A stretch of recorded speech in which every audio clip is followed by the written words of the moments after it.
on this situation? People can convince themselves of anything. You know what, really? I can convince myself that a lion is a really good pet.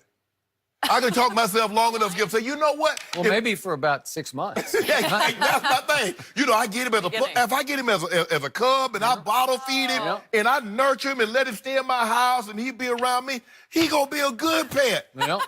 Realize he gonna get to be 500 pounds. Well, that's what Siegfried and Roy thought, right? he did. And they were great. Ooh, that was a great show too, Skip. Skip. He's gonna get as many opportunities because someone drafted this kid in the first round. And he can play. He just needs to be in the right situation. If we get him in the right situation, we get the right people around him, the right coach, and we nurture him, Skip, he can be really good. But where is the evidence in 7 CFL starts? 8 games, 5 touchdowns, 7 INTs. Correct. In the NFL, 8 starts, 7 TDs, 7 interceptions. Okay. How does 12 and 14 signify that a guy can play? I'm missing something. I know Memphis, Skip, they the lowest in attendance. We got to get a name up in here. So maybe he can run around and spin around and do a cartwheel and do a pirouette and backflip and throw a touchdown, and that'll get bust in the seat. Because at the end of the day, Skip, it's entertainment. And our entertainment value isn't where it needs to be because the attendance is not what it needs to be. So Zach Mertenberger was one of the quarterbacks and Christian Hackenberg. So, it's not like, whew. 5 years ago, Skip, they'd have called me. I could have come in and helped him out maybe a little bit. Okay. And then, guess who his coach going to be, Skip? Singletary. Can't do it. Can't do it. Can't do it. Self, you can't do it. Can't win with him. I'd rather play with 10. Oh, boy. Skip, this is all a ploy. Johnny Maziel, in his starts in the CFL or his starts in the NFL, has shown you no reason to believe moving forward he's going to be anything other than what he's been up until that point. Yep. Someone's going to try and convince themselves here it's going to be different. And in their situation, he'll be different. Johnny Maziel is exactly who we thought Johnny Maziel would be. He would struggle because his inability to, if it's off script, like he needs to be a guy that's like, okay, Johnny, just go play. But that's not how football works. They give you plays, they draw them up, and it says, okay, call the play. And if he has to stay on script, the play that was called, he got no chance. He starts running around and pirouette and doing all the other stuff. Okay, but that's not sustainable. So, speaking of hitting bottom, I fear that my man Johnny Maziel just hit bottom again football-wise. Not off the field, but football-wise. Okay. You know how much I love Johnny coming out of Texas A&M. Yes. Loved him going into that draft. But I said, if he has any alcohol issues, I'm out. And he had alcohol and drug issues right away in Cleveland. And he was never himself in Cleveland, and it was an all-time disaster. Then he continued to hit bottom off the field while he was living up here with Josh Gordon, and I think they were in somewhere North Hollywood or West Hollywood. West Hollywood, I think it was. Hollywood. In an apartment. And by the way, Johnny and Odell are very close friends, and they used to work out together here in Los Angeles. So he's got a lot of them in him also. He runs with those guys. So I thought, well, maybe Canadian Football League will be a fresh start for Johnny Maziel. And I actually, on August the 3rd, which is Ernestine's birthday, I said, we got to watch a game tonight. We do? I remember It's that. my birthday. It's my birthday. I said, we got to watch Johnny tonight. And she had just met Johnny when I did the Kevin Hart, remember the cold as balls. Yeah. Forgive me for saying that, but hey. Yeah. Hey, the you name of said the it. show. You said it. Yeah, I had to. Yep. So the point was, we saw Johnny that day. We talked to him for like an hour. He stayed and watched the whole taping of mine, sat with Ernestine. So she kind of got into Johnny, and she said, okay, we'll watch Johnny. And what did he do that night? He throws no touchdowns and 4 interceptions, and he was then with Montreal playing his first team, which was Hamilton, and it was just a wipeout. It was 52-11 or something. It was 50-11 was the score. So it was the Raiders Tampa in the Super Bowl. It was that. And it went from bad to worse in the CFL. And I told you that I believe he had all these conditions where he had to keep taking tests for his lithium that he takes. And I think he just quit taking, he quit showing up for any of his his contractual obligations so that he could go to the alliance, because there was no alliance. Even when we saw him back at the Kevin Hart taping, there's no such thing as it hadn't come into existence yet. Correct. So he wanted to come back to the States and play on his native soil. And what team owned his rights? The San Antonio Commanders owned his rights. Why did they own his rights? Because he's from a suburb of San Antonio, Texas. Right. Sure. So where would you think in the alliance he would be the biggest draw? Right. How about San Antonio? Right. But Well, unfortunately, San Antonio now has the best record in the what's called the Western Conference. Right. And Daryl Johnston, who I covered when he was a Cowboy, Moose. Big Moose, he's the GM of the San Antonio Commanders. he said, we good? And he said, we're good. He said, I'll read his quote. I truly believe that the moves needed to add Johnny to our roster do not make us a better team at this time, because they'd have to make a move to Bring him add in. him on. Right.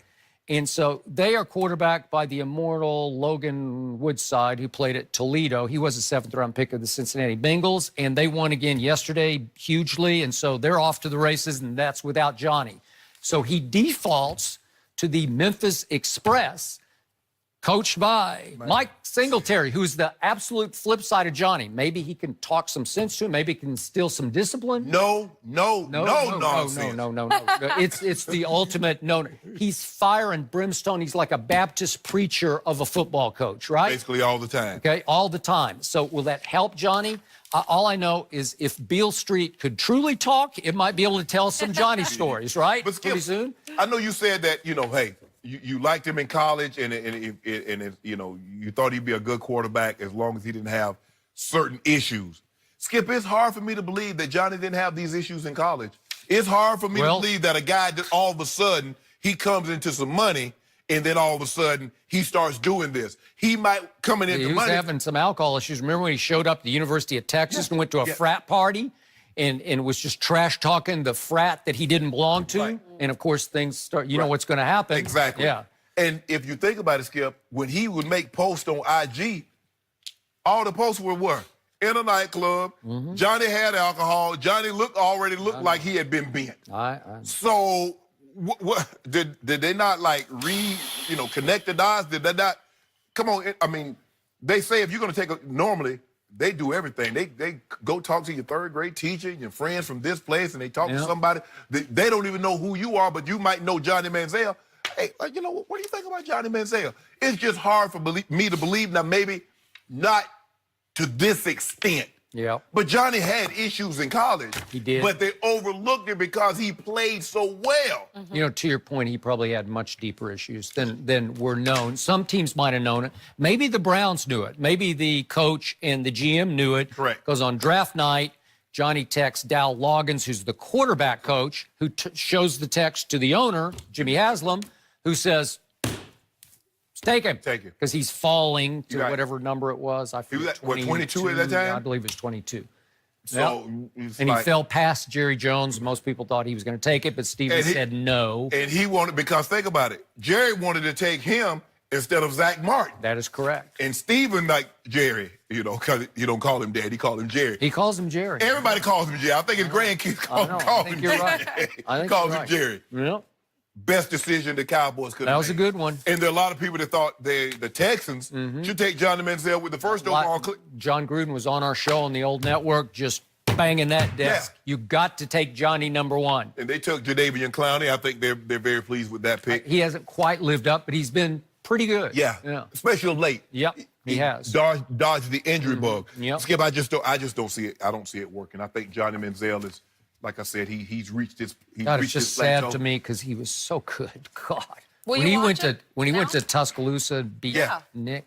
But you know what, Skip? And sometimes we get caught up because a person guy had such a great college and storied college career. Yeah. But the NFL is littered. Well, not anymore. They're bankers and lawyers, and they sell things, medical equipment, of Heisman Trophy winners. I know. Because if my memories, I think Davey O'Brien and Roger Staubach are the only two quarterbacks to win the Heisman and go to the Pro Football Hall of Fame.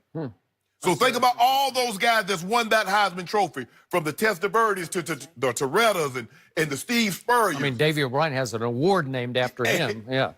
and okay. No, I got it. And think about how long he won the award in '63. Bradshaw, Staubach, but he had to do military service, and I think his first year with the Cowboys was '69. So that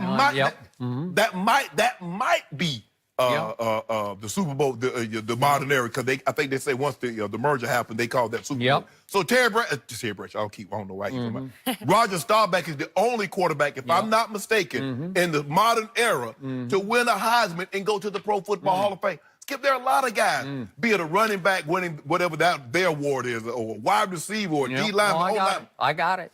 But Baker and Kyler are going to change that. Oh, yes. They're going to change that. Well, they should. They are Canton bound. Future is bright Canton bound. for those two. See, there you go. See, I'm just saying. Why you just can't? But you made a great point. But I said, watch what's about to happen. Why you just? I mean, after 1 year and a guy that's not even played yet, why you do that? Canton bound. Why you do that? I'm just. Okay. I'm putting myself out I'm there. sure at some point in time the Browns will play in Canton, and I'm sure that Arizona. That's how it'll happen. That's a good point. That's a good Arizona's not going to be playing in Canton. But are you going to watch Johnny, though, Skip? Will you and Ernestine tune in? No, Ernestine. Honestly. If you let Skip talk you into staying another night to watch Johnny Manziel play. What do they play on Saturdays? Is it all Saturdays? It's the weekends. I don't know. Saturday, Sunday. I don't know. It's Boy, a safe that's a tough answer. one. I figured. If I'm I'm going to lean no on that. Okay. If I'm Ernestine, say no, I'm going for a walk. I'm going to walk to Sherman Oaks. One guy Sherman Oaks. we That'd could be a not long walk. get enough of watching, Zion Williamson.